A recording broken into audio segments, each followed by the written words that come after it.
Colin was just discussing a few of the concerns that builders have with, I suppose, more risk in the market because of some prices going higher. Absolutely. Maybe help us understand from a builder perspective, what that means and why you maybe are less willing to take some risk. Well, there's a couple of great points that he brings up that are, as we've seen the market open up, we've seen buyers come back into the market that were buyers were not willing to take risks over the last 5 or 6 years due to the recession. Now they're willing to take risk and buy a home because they're feeling good about employment. They're feeling good about their 401k. They're feeling good about the future.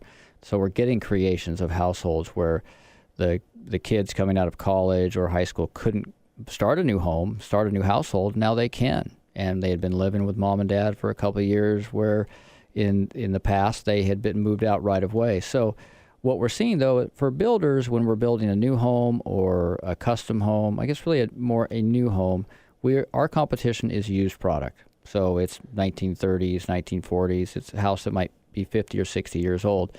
What we're selling is new technology, a warranty, a new home, not having to do any maintenance. It's like cars. You buy a new car because you want new technology. New home, you want better heating, better cooling, better appliances versus an old home that someone's lived in for 50 years. Mm-hmm.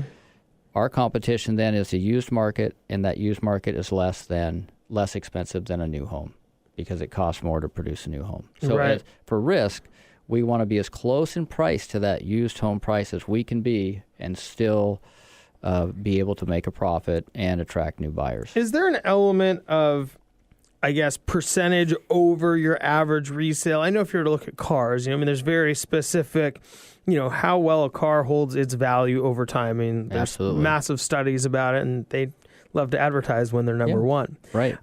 Is there a similar, I guess, methodology within, homes that are resales that have been lived in before versus new? I guess neighborhoods holding their value or I guess increasing versus buying a new home and maybe what that delta, what can the variance be between a resale and a new home that people are willing to pay? People will generally, and this is really held true prior to the recession, they would pay anywhere from 20 to 30% more for a new home in a market, in an infill market in the city of Seattle. When you're buying a new home that's out in Bonnie Lake or Covington, that's more in the outer ring, you're not going to pay more for a new home there. You're actually going to pay less because land costs less and there's more efficiencies of construction. So you're going to pay exactly what your neighbor paid for that same model. If you get 3 models, you're going to pay exactly what they paid.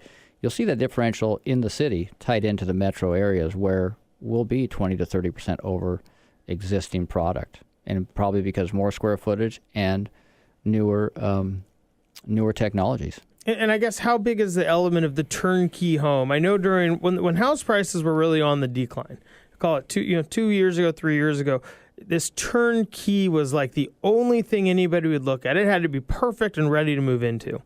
Now, of course, with the market being so hot, that's changed a lot where people are just trying to get a house, let alone it doesn't have to be perfect when you move in. Do you tend to think that turnkey aspect of a new home still does hold weight versus a resale? Oh, absolutely. Definitely people want, just like when people want the new car smell. And when they have the budget for it and they can afford a new car, they'll buy it over a used car, most likely. And the same with a new home. If someone can afford a brand new home that has the 10-year warranty, they're not going to have to do very little maintenance on it. It's not going to be an issue they have to deal with. It's like buying a used car, you got to drive it to the shop to get it fixed more often. New car, you don't have to. New house is the same thing. So all things being equal, people will choose a new home over a used home, absolutely.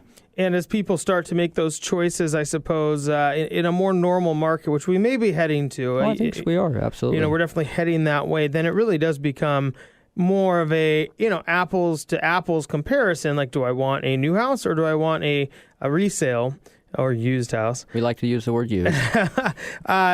Would you prefer that? Because, in the market we're in, or maybe you're starting to come out of, I don't know where we are exactly, but, it's just get a house. There's not a lot of comparison shopping, I would say. I try to encourage people that these houses were here a year ago, 2 years ago, 3 years ago.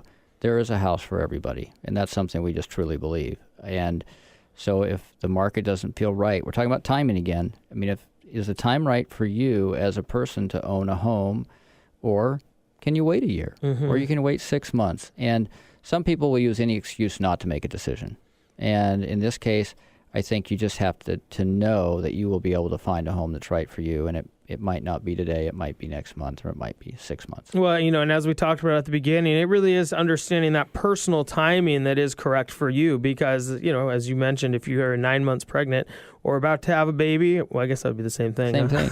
Yeah, let me work on that. Right, yeah. But, if there's a major transition going on in your life, whether it be the size of your family or it may be the amount of money you're making with your job, I mean, those are times you probably aren't quite there personally in your own life to make some of these big transitions. But when the timing is right and you feel stable and you're ready to kind of take a big step and, mess things up a little bit from your day-to-day routine. It's not that hard to do. If you have a good builder, good remodeling contractor, then it's not that messy. It's just a lot of fun.